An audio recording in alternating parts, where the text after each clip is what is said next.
50 ด้านโดยโอ้มีคำบ่ มี2 บาทคำ2 บาทโดยเงิน50 ด้านคำ2 บาทมีงัวบ่มี2 โต2 โตวโดยอืมเพิ่นแบบเพิ่นโอเคอยู่บ่ก็โอเคอยู่อื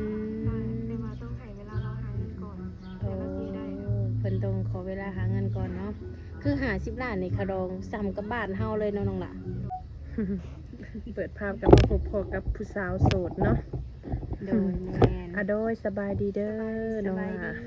อ่ะโดยสบายดีน้องคำนางเนาะ น้องคำนางบอก อื้อหือ มาเป็นครั้งแรกได้นี่ หึ อืม ก็ครั้งแรกสบสละหน่อย แมนครั้งแรกแล้วเหรอ โอ้เอาว่าแค่นี้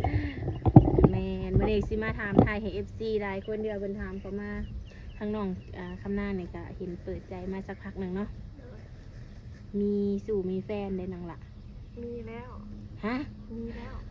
กำลังภาวะสิมาหาให้อันอยู่เพราะว่ามีแล้วมี โอ้แน่นี่ โดย ป้าหัวใจลมเดียวเลย FC ซ้ำ ได้ เลย เด้อบัดนี้เนาะ FC เอื้อยเบิดเลยมีหนุ่มทางใดน้องล่ะ หนุ่มฝั่งไทย หนุ่มฝั่งไทยคุยกันโดนแน่ เดือนปลาย เดือนปลายแซมว่าตั้งแต่เปิดคลิปพุ่นเนาะ โดย โอ้เห็นหน้าเห็นตาเพิ่นได้ ได้เห็นแล้ว รออยู่บ่ กะหล่อหน้าตาโอเค โอเคเนาะ โดย ให้เอาเป็นลูกเป็นผัวนี่ได้บ่ ได้ ได้เนาะ ได้ เพราะหูอายุเพิ่นอยู่นั่งล่ะ หาที่ปลายหรือว่า60ไปละ โอ้50ปลายเดือน60 โดย แล้วแบบอายุเพิ่นใดแบบนี้น้องก็บ่ได้ติเพิ่นบ่ บอกบริติได้เพราะว่ามักคนอายุหลาย โอ้มักคนอายุได้สาเหตุเป็นหยังคือว่ามักผู้บ่าวอายุได้แบบนี้นะ แบบมีความเป็นผู้ใหญ่อะนะ แต่ว่าทั้งน้องเองนี่จักปีน้องล่ะ อัน18กับสิเขา19ป้าห่างกันหลายเติบเนาะ โดยแต่ว่าบ่เป็นหยังดอก ทำได้เนาะ โดย คุยกันทุกมื้อบ่ กะทุกมื้อนะ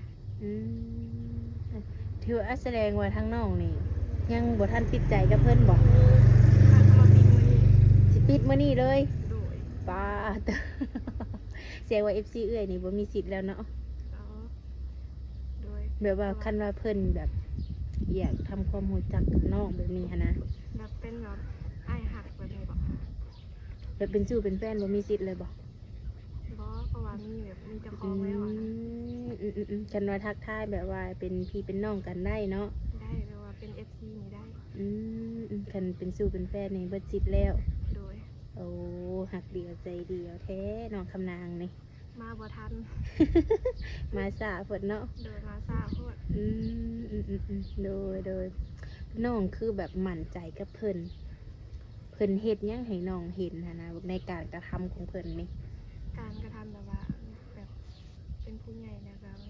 ความดีอะนะความดีหลายอย่าง หลายสิ่งหลายอย่าง โอ้เพิ่นเป็นคนดีเนาะในการอบรมกันเพิ่นบ่ได้จุกจิกจุจี้บ่ กะนี่แหน่เป็นบางเถื่อนะ อืม ว่าล่มหลายคนนั่นนี่กับ โอ้ พ่อได้ เป็นเรื่องธรรมดาเพิ่นก็อาจสิหึงหวงเนาะ โดยเป็นห่วงเป็นธรรมดา ยันว่าน้องคุยหลายคน บอหักเดียวใจเดียว โอ้ยเห็นคลิปนี้แบบโอ้ยนั่งยิ้มเบิดมือและนมคนนั้นนะ ดีมุกดีใจแทนน้องที่ว่าเจอคนดีๆเข้ามาในชีวิตเนาะ โดย แบบคุยน้ำเพิ่นแบบนี้กะแบบทางพ่อแม่น้องก็หูบ่ โอ้ โอ้เพิ่นก็บ่ได้ว่าหยังบ่น้องล่ะ โมได้ว่า อืม ถ้าอยากล่มก็ล่มรูดว่า โอ้ยันว่าป้าสิมาเป็นลูกเคยคืออายุได้แท้อีหยังแบบนี้บ่ได้เว้าบ่ บอบ่ได้ว่า อืม ถ้าอยากล่มก็ล่มรูดถ้าล่มแล้วมีความสุขก็ล่มรูด โอ้ตามใจลูกสาว โดย ทางน้องคำนางเป็นลูกคนที่เท่าไหร่น้องล่ะ ลูกปวนกลาง ผู้กลางยังมีน้องอยู่เนาะ โดย โอ้คันว่าเมื่อใดเมื่อหนึ่งที่ว่าน้องมีลูกมีผัวแบบนี้นะน้องล่ะไปอยู่น้ำเพิ่นได้บ่ ได้แต่ต้องให้เวลาเราหาเงินก่อน เพิ่นเฮ็ดเวียกเฮ็ดงานหยังน้องล่ะ แบบเป็นนักห้องเนี่ยนะแบบเป็นเจ้าของเวทีอย่าง โอ้ ทำงานเวทีแบบไปแบบไปห้องเขา อืม พิ่นก็มีอาชีพที่ว่ามั่นคงเนาะ โดย อืมอืมอืมอืมแบบเพิ่นกับพ่อหูแบบค่าสินสอดน้องคำนางนะบ่ พูดแล้วเพราะว่า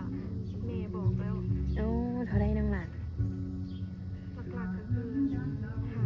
10 ล้าน 50 ด้าน โดย โอ้มีคำบ่ 2 บาท คำ2 บาท โดย เงิน50 ด้านคำ2 บาท มีงัวบ่ 2 โต 2 โตว โดย อืมเพิ่นแบบเพิ่นโอเคอยู่บ่ ก็โอเคอยู่ อืม แต่ว่าต้องให้เวลาเราหาเงินก่อน โอ้ แต่ละสีได้นะ เพิ่นต้องขอเวลาหาเงินก่อนเนาะคือ50 ล้านนี่คารองซ้ำกับบ้านเฮาเลยเนาะน้องล่ะ โดย อืม เป็นปกติ เนาะถือว่า บางคนก็เป็นคนลูกคนรวยอหยังเนี่ยนะเขาก็สิเอาหลายปานนั้น อืมแม่นแม่น บางทีก็100 ล้าน200 ล้าน แม่นแต่คือว่าคารองของน้องนี่นะถือว่าสำบ้านสำเมืองเฮาเนาะอืมถึงขั้นว่าได้คุยกับน้ำพ่อน้ำแม่ข้างแน่ป้าแสดงว่าเพิ่นก็จริงจังจริงใจเนาะอืมแบบทั้งแม่ก็ได้เห็นหน้าเห็นตาเพิ่นอยู่บ่ ได้เห็นเพราะว่าเอารูปมาให้เราเบิ่งแล้วอ่ะ อืมเห็นเรียบร้อย โดย โอ้แบบเพิ่นก็เคยเว้าอยู่บ่ว่าอยากมาหาน้องแบบนี้นะ ยากเคยว่าอยู่ อืม ว่าต้องให้เราแบบหาเงิน โอ้ มีเวลาก่อนจะมาหา โด ว่าย ช่วงนี้แบบมันเป็นแบบงานเวทีขายเราไปขายขนมเด็ก อืมโดยงานเป็นข่าวได้ในช่วงนี้อืมคือทันว่าเพิ่นมากกับทั้งน้องกับต้อนรับเพิ่นอยู่บ่ ต้อนทำต้อนรับเสมอเนาะ โดย คนของใจสิมาได้จ้ะ แล้วคนของใจกับมาได้ อืมโดยถือว่าดีมุกดีใจน้ำน้องแห้งเลยดี มาครั้งแรกก็ถือว่าปิดคลิปปิดใจเลย มั่นใจบ่น้องหล่ะคนนี่นะ มั่นใจ ย่านว่าเป็นแบบว่าคือสุดก่อนเนาะ เออ ไปที่ว่าเรื่องได้กระยานะ อันนี้คือแบบว่ามั่นใจ100%แล้วกับคนนี้แม่นบ่ โดย โอ้ ไปที่ว่าจังได้กระยาน้องแบบมาจนคำบอกของคน แม่คันเฮาคิดว่าเฮามั่นใจเนาะเฮาคุยแต่เฮามีความสุขอะมันเรื่องของเฮาเนาะน้องละสิทธิ์ของเฮาแม่น มัน ความ อยู่กับตัวเฮาอะนะ แม่นอยู่คนสองคนแม่นโอ้ ก็ต้องให้ใครมาตัดสินให้เขา โดย แม่นจะว่าก็มีเหตุผลเนาะคนเฮาแต่เมื่อเฮาอันเลือกที่สิคุยหรือสิคบคนนี้แล้วก็ให้น้องสมหวังเนาะ ก็หวังว่าคนที่เข้ามาหรือว่าให้ปิดอกปิดใจนี่ก็ให้ว่าให้อันหักหมักเจ้าแท้หั่นน่ะเนาะแม่ว่าในการที่โอ้ลมกันนี่ทุกมื้อบ่ลมกันเนาะอ่ะทุกมื้อเลย โดยเฉพาะลมกันในช่วงใด ส่วนเราแบบวางนะ อืม แต่บางมื้อแม่นบ่ โดย แต่ว่าหน้าตานี่ได้เห็นบ่น้องล่ะ ได้เห็น โอ้ แล้วน้องกับบริติจ้ะ โอ้ลมกันนี่ได้ โดย เห็นหน้ากันลมกันปกติยันว่าไปเห็นนำกันแบบว่าโหรุ่นเดียวกันเนาะพอแบบเพิ่นโทรมาเพิ่นวิดีโอคอลบ่ได้ผู้บ่าวข่อยเพิ่นว่าหมู่เห็นหมู่อย่าหมู่บ่เว้าบ่ กะบ่นะแล้วบ่ได้เว้า ยันว่าอย่าหมู่เว้าโอ้ยอันนี้ว่าผู้บ่าวมึงก็สิว่าทำนองนี้หั่นนะก็บ่แม่นบ่เว้าแม่นบ่ถึงเขาสิเว้าก็เฮาก็บ่แคร์เนาะเพราะว่าคนที่เฮาเลือกสิเข้ามาในชีวิตเฮาหรือว่าเป็นชูเป็นแฟนเฮามันขึ้นจากใจเฮาเองเนาะคนอื่นเขาก็เป็นแบบว่าคนนอกหั่นล่ะโดย มันก็สิบ่สำคัญคือเฮาที่ว่าเลือกเองหั่นน่ะเนาะก็ถือว่าตัดสินใจแล้วว่าสิลงกับคนนี้อยู่กับคนนี้เนาะแต่ว่าในการเพิ่นก็ได้เว้าอยู่บ่ว่าเพิ่นอยากมาห้องมาขอน้องล่ะ กะเว้าเลย เพิ่นก็เว้าอยู่บ่ โดย แต่น้องก็รับคำตอบแม่นบ่ โดย อืม ขอให้หาเงินก่อน โอ้นี่แหละก็ต้องรอท่าหาเงินก่อนเนาะแต่ว่าสิช้าสิไวก็มาลุ้นกันเลยเนาะ อย่าบอกนะว่ามีข่าวดีแล้วลืม YouTube นะบอกว่าสิบ่ให้ถ่ายแล้วติเนาะมีข่าวดีเนาะมีข่าวดีสิเชิญจุเอ้ยมาอยู่บ่เลยมากินนี่มาลิ้นน้ำนี่ ให้เศษเลย เนาะย่านว่า เพิ่นว่า อันใดอันสู้ได้แฟนเพัดว่าอันสิไปกินดอกกินดองก็เอาบ่เห็นซ้ำไปไสว่าเงียบซ้ำ มาเซิร์นไกด์เศษให้พิเศษเนาะ โอ้มาเลยดิเบิดลูกเต้าคุบมาเลยบ่ หรือว่าเจ้าสิเอาลูกเจ้านะมาเลยกัน ได้ก็ได้เลยว่ะโธ่ แบบเห็นหน้าเห็นตาเพิ่นบ่ได้มีหนวดมีเข่าบ่น้องล่ะ กะมีได้ เพิ่นมีหนวดบ่ มี โอ้โดถู ได้มักอยู่บ่ หยอก แต่มีตัวหลายนะ เอ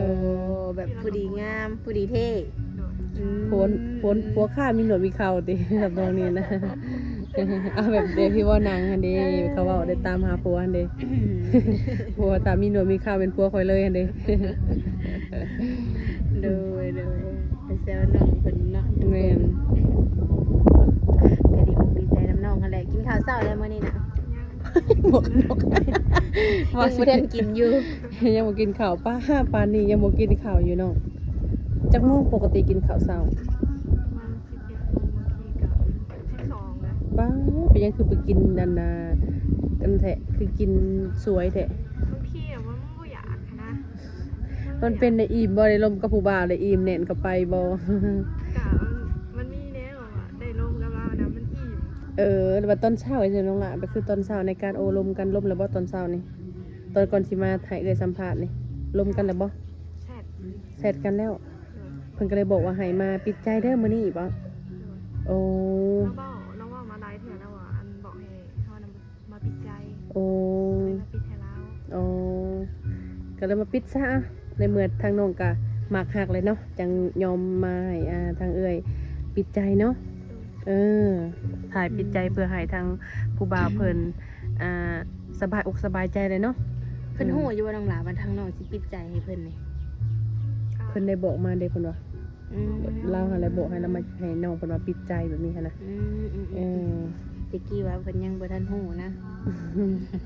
คือว่าฮู้แล้ว อืมมาครั้งแรกก็เซอร์ไพรส์เลยปิดใจ บ่ต้องว่าหยังหลายบ่ อันแหละเซอร์ไพรส์นักแฮงขนาด แม่นก็ถือว่าแบบเพิ่นเป็นบ่ห่างความหมายบ่ลูกน้องล่ะเคยมีลูกมีเมียมาก่อนบ่เพิ่นน่ะ อันนี้ยังบ่ได้ถามเรา เอ้า หรือว่าสิเคยมีลูกมีเมียมาก่อนกะเนี่ย ก็บ่มีปัญหาดอกเนาะ บ่แค่เนาะ อืม อืม หรือว่าสิ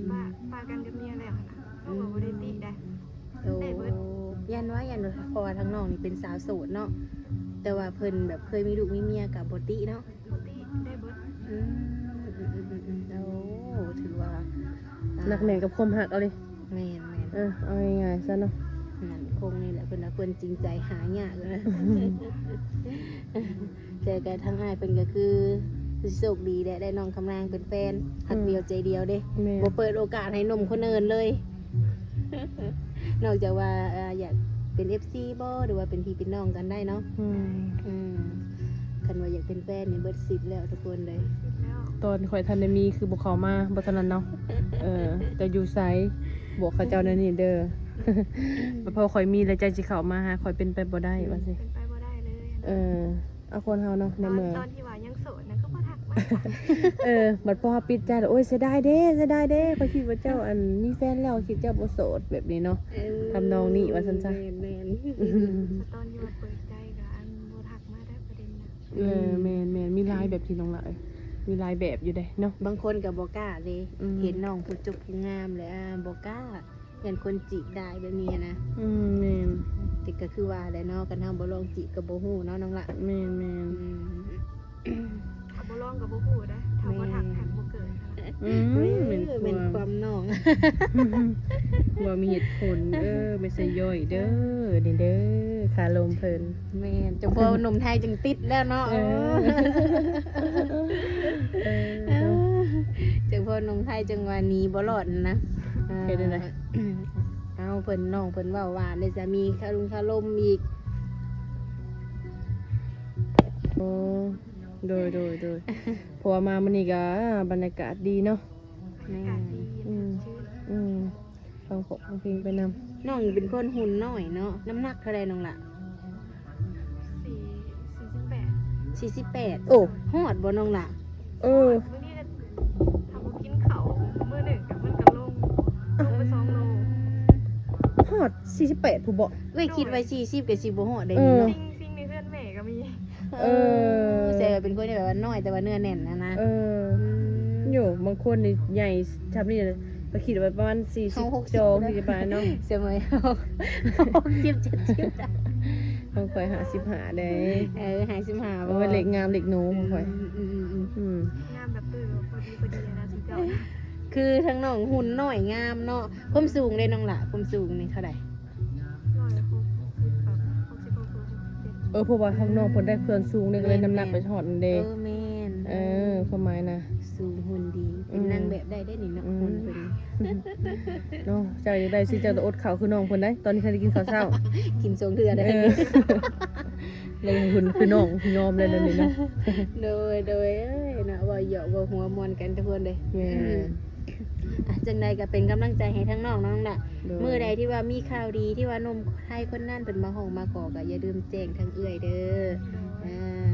ทางเฮาก็เซมาแสดงความยินดีนำเนาะเสมอ แม่ มันดูได้เสมอ แม่นเสมอมาตูดอย่างเดียวสายตูดเด้บ่เมาบ่เมือบ่สนั่นกว่า เออ สิเอาเบียร์มาหลายๆแล้ว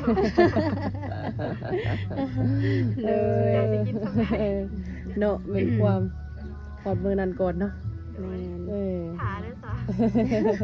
เอื้อเราถ่ายอยู่แล้วเอื้อนะ สายตูดอยู่แล้ว เอ วะ อ โดยจังใดก็จังใดก็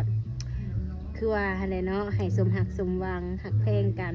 มันคงความหักครั้งนี้เนาะ แม่ โดย